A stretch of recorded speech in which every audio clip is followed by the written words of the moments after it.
தூய ஆவியால் நீ கருத்தரிப்பாய். பரிசுத்த ஆவி, பரிசுத்த ஆவி தயவு செய்து பெற்றுக்கொள்ளுங்கள். பரிசுத்த ஆவி எல்லாருக்கும் கிடைக்குங்க. பரிசுத்த ஆவி இன்று நிறைய பேர் மேலே இறங்கியிருக்கிறார்.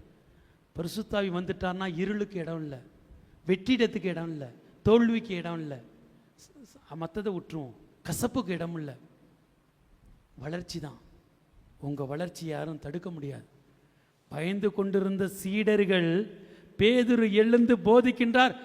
அந்த போதனை கேட்டு அவர்கள் மொழியிலே கேட்டு படிக்காத மீன் பிடித்த பேதுரு நற்செய்தியை போதிக்கின்றார்.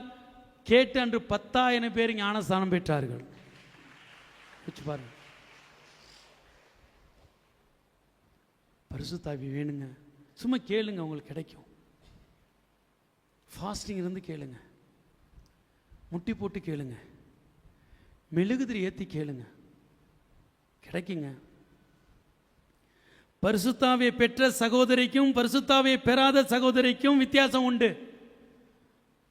பரிசுத்த ஆவியை பெற்று படிக்கின்ற பிள்ளைக்கும் பரிசுத்த ஆவியை பெறாமல் படிக்கின்ற பிள்ளைக்கும் வித்தியாசம் உண்டு.